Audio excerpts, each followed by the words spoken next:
just has no business being that confident. And this team come from Infinity Gaming, showing why it's one that we would expect to see more than that of SG Sublimation. Illidan topping the hero damage for his team.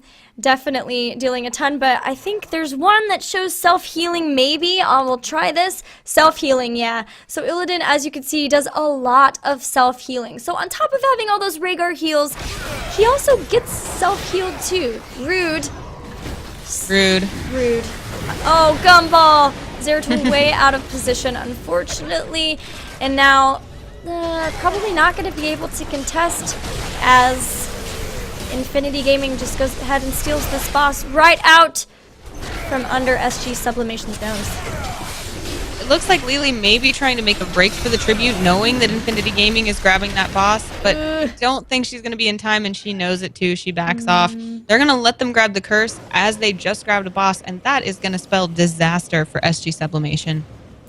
Yep, there's only 2 keeps left anyway, and Shot and Enigma already starting the party by getting a Bright Wing kill. Going to try to jump away, dropping the laser, which does a significant amount of damage to that keep. Shot also trying to just jump in, going very ham! Oh my gosh, but not even dying, thanks to Just Rhaegar. unashamed of how much health Shot has. He's just unabashed in showing off how much he cannot die. Yeah, the self-healing, plus Rhaegar's heals, plus shields from Tassadar, and the Zeratul cheeky Void Prison on the core. So hey, you know, take every last advantage you've got. No problem. But, you know, I have to hand it to SG Sublimation. In that last few moments, they have Infinity Gaming doing their boss. They have the tribute spawning out of position for them. They've got Lily running toward the tribute, trying to grab it. They've got other people getting ready to defend.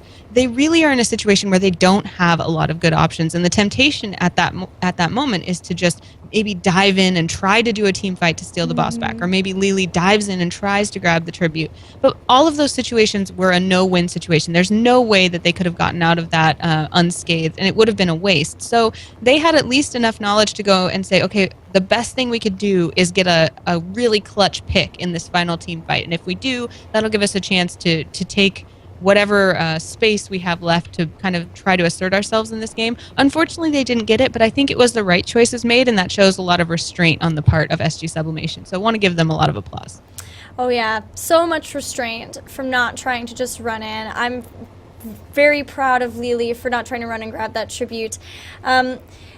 You know, even if they had somehow gotten the tribute with a golem wailing on keep and the laser drill and everyone up and Illidan with metamorphosis up as well, even that would have been a challenge to defend.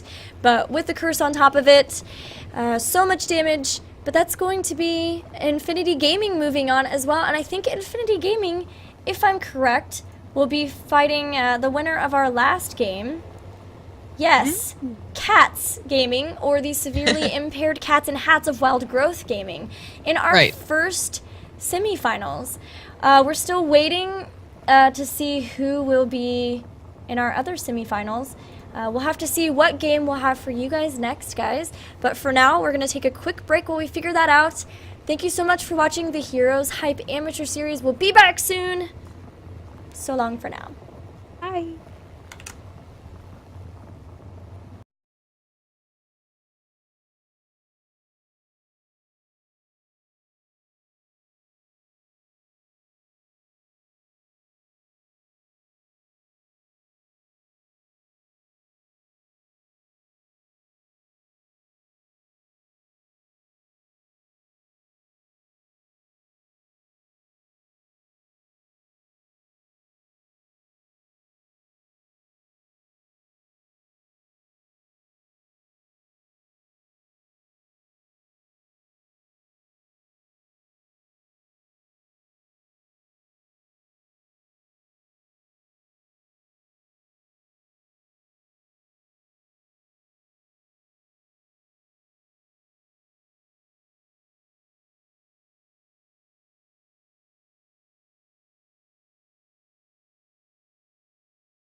Hello and welcome back to the Heroes Hype Amateur Series.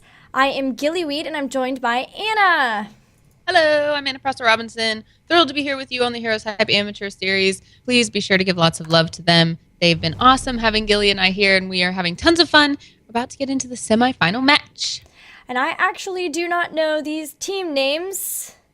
Oh. They are the Nexus Globetrotters and TBA, which I'm pretty sure is actually their team name, but it might just be a placeholder. So admins, be sure to let us know. I will ask them right now. Gilly, tell us a little bit about Dragonshire. We've been on this map before, but just in case people are just joining us. If you're just joining us, there are 2 shrines that you will try to take. If you can take both of them and hold them, then someone can turn into the Dragon Knight, which does a ton of damage. That's the gist of the map in a nutshell. These bans are happening very fast, but unfortunately I actually don't know which team is which. So as soon as we know that, that will be cool. Yeah, Nexus Globetrotters actually had the first pick, first ban, and TBA is the actual team name, and they have banned as well. So you have that. Do you know which will be blue or red? No.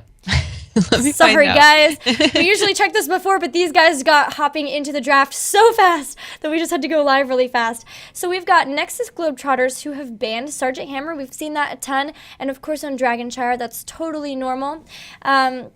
As she is really good on this map. And then on the other side for TBA, they have banned Zeratul. They saw the Void Prisons and thought, no way, we don't want to deal with that. We're just going to ban that out. And then the first pick is ETC. Nexus Globetrotters are just like, we're going to establish that we want ETC as our tank. No one else is going to get this guy. So we're going to have him. And TBA responded with Uther and Vala. What do you think so far?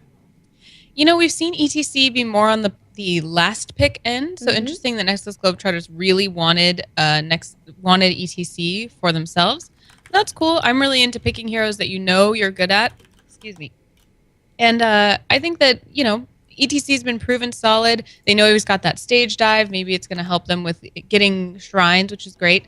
And then Uther Vala, again, pretty standard. Vala the wingman, that 100%, 100% pickage. And seeing her first is not a surprise. Followed up by Uther, again, not a surprise. Rhaegar for the Nexus Globetrotters is their next pick. Again, not a surprise. These are all really strong heroes on this map where mobility is key and team fighting is key, but not necessarily in 5-man comps, like you said, Gilly. Maybe skirmishing, as you put it. Someone that we don't see very often, but definitely has a place in the professional meta, is Jaina. Jaina does tons of damage, but is super squishy, so pairing her with a Rhaegar is a pretty smart move. Yeah, Jaina has no real escape in her initial kit. So to get some sort of escape, you've got to take a talent for it. And so that makes her really, really squishy. Of course, also having a low health pool will do that too. So it's always, positioning is key for Jaina. But if you can play her well, she does a ton of damage, just like Anna said. And she also has a lot of slow possibilities. Like she can, all of her abilities apply a debuff that slows all of the other heroes. So it's really cool, literally because it's Frost, that she's able to sort of slow and cause people to not be able to get away from you so easily. This is the first time that we're finally getting to see the Uther Malf comp that I've talked a little bit about. That's coming out of TBA, and they've also chosen to pick up Stitches as their tank. So a lot of healing coming from them. I wonder who their last damage will be, knowing that they have such good heals, because it won't be Illidan, which is what I was wondering about, as Nexus Globetrotters have picked up Tassadar and Illidan. Yeah, I'm feeling like we might see a Tychus, someone like that, that's really going to round out this very standard, very strong build with 2 supports, 2 real strong damages, and a very well-respected tank on the part of TBA. Wouldn't be surprised to see that. I'm looking for some fun stuff, though, from the Nexus Globetrotters. Fun to see Jaina, Tassadar being, again, a great support who has lots of other functionality. Illidan being someone who works really well with Rhaegar, as we saw in that last game, can really stay alive and deal a lot of damage. So the fact that he's so squishy is one of his main drawbacks, but Rhaegar can kind of mitigate that. So that's going to be really fun to watch from them as well. But it'll be neat to see how Jaina synergizes in there, as we don't get to see her quite as often as some of these other heroes. Yeah, I'm really excited, and we're just waiting on the last pick from TBA. And Did you figure out which one is blue? Kiefer's is on Nexus Globetrotters. Okay. So we've got Got that. Thank you. I'm also interested to see maybe sort of the Illidan plus the slows from Jaina, or even Ring of Frost might be really cool. Yeah, that too. We'll see a lot of Illidan kind of hopping in and out, and ETC, even though he is their tank, again, like you said, kind of has a lot of mobility. Stitches does not have a lot of mobility, so he really has to be compensated for as a tank, whereas ETC can kind of add to the mobility of it. Also, Rhaegar being able to go into his wolf form instead of having to channel a mount can move around very quickly. So the amount of movement on this team is very, very high, which will be interesting to watch. Maybe TBA doesn't quite have that. They're really taking their time to pick this last person. I wonder what is the heated debate that could be going on. I would like to believe that they thought maybe they would pick up Illidan there, and then it didn't happen. But with the two healers, but they also could just be trying to figure out. They've decided to pick up Nazeebo. We've seen him a ton. We've seen the Ravenous Spirit do work. And it surely can to somebody like Jaina as well as Illidan, both of which who are pretty squishy. So and I believe, is this a best of 3? Are we at the best of 3? I believe so. I'll double check, but I think so. But yeah, I think you're right that they probably were thinking about maybe an Illidan, but an Nazeebo is a great choice. That's going to be really fun to see how that measures up. And it's really fun to see a team comp like this. I like to see all the different kinds of heroes represented. We've got a cool specialist who arguably does quite a bit of damage, so maybe can bleed over into some other categories, but great specialist, a great tank, 2 healers, and a damage, which is something that has come to be pretty popular in terms of team comps lately. Yeah, for sure.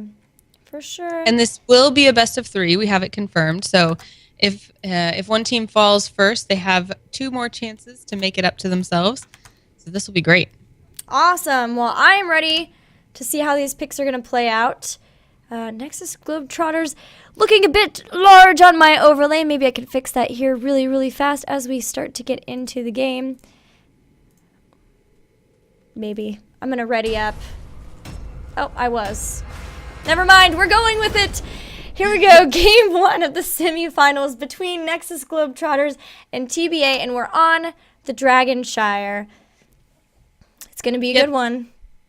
And we've already mentioned how this works, but what you should be looking for as a viewer is how those little skirmishes are going to play out. Who is going to be in what position, which 2 or 3 team members are going to really synergize well together to maintain dominance in a lane to keep a shrine for themselves, and if they do, are they going to be able to grab that other shrine in order to get the dragon, or is it going to be more of a defensive type stance as they kind of soak experience?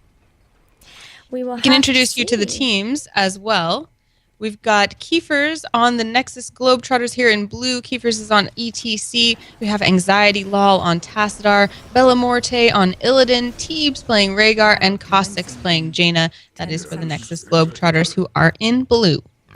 And for Team TBA in red, we've got Iceboxed on Stitches, DeBears on Vala, Nuddle on Uther, Bishop Russ on the Nazeebo, and finally, Dylan on Malfurion.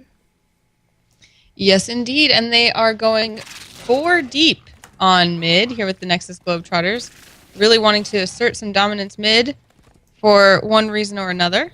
And it looks like they will match TBA, their friends TBA will match their 4, and they're kind of footsying around waiting for the right time to engage, and we will have an early game fight. Keepers gets trapped by the zombies that Bishop threw down, but he's ETC, he's very hard to kill. That's going to be the name of the game, is trying not to focus on that ETC and instead trying to focus someone else down because he takes so long to kill.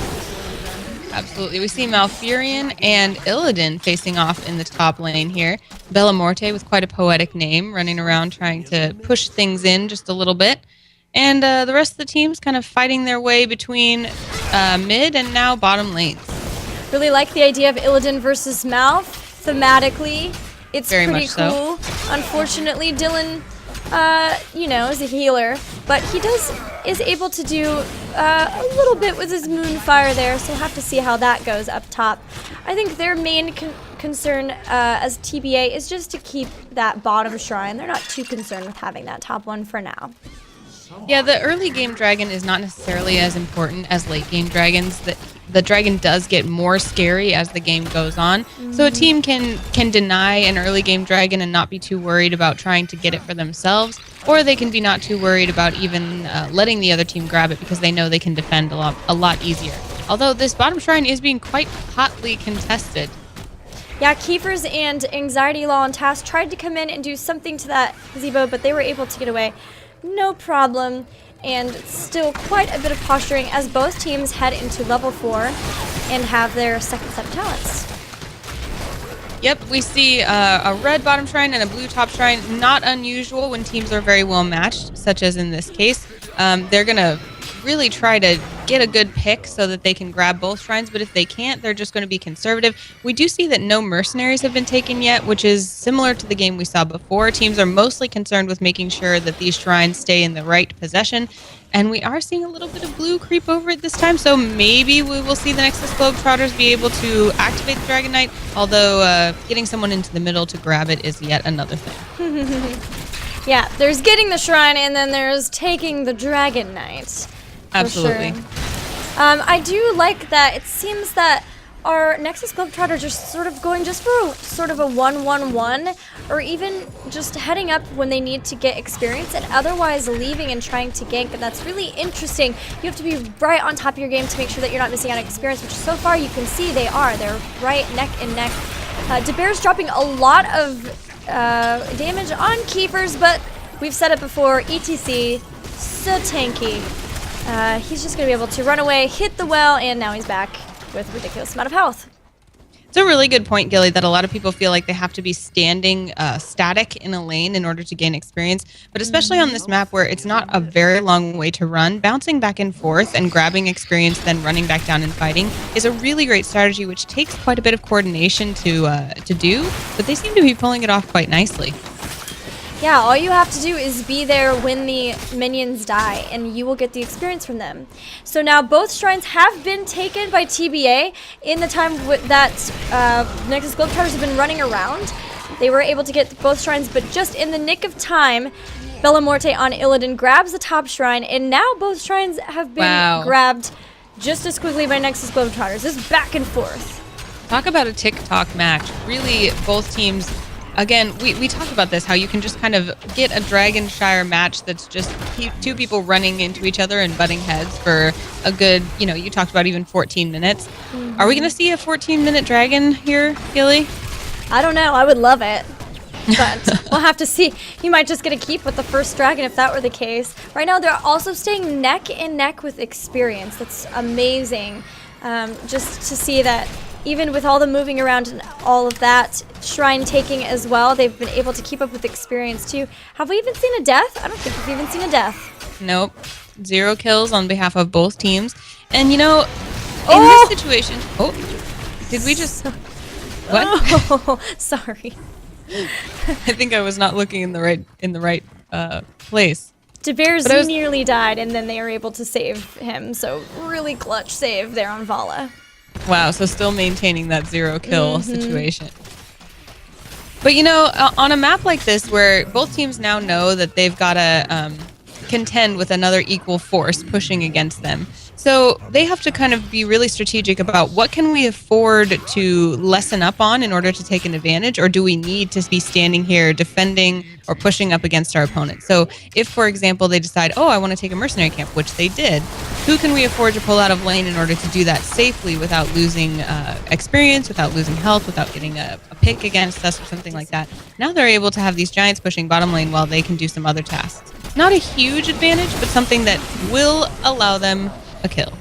Yes, they just barely hit their level 10 talents first, Nexus Globetrotters, but they also just had caught Stitches out, all 4 of them, and now they might be able to make something happen. They've got both shrines. Only Dylan is there to try to stop them. He has to leave. He's taking a ton of damage from Cossacks. Are they going to be able to pick up the Dragon Knight? I think they're going to be able to pick up the Dragon Knight. Dylan's trying to run back in and maybe do something. Oh, but the sneaky Zebo takes that top shrine.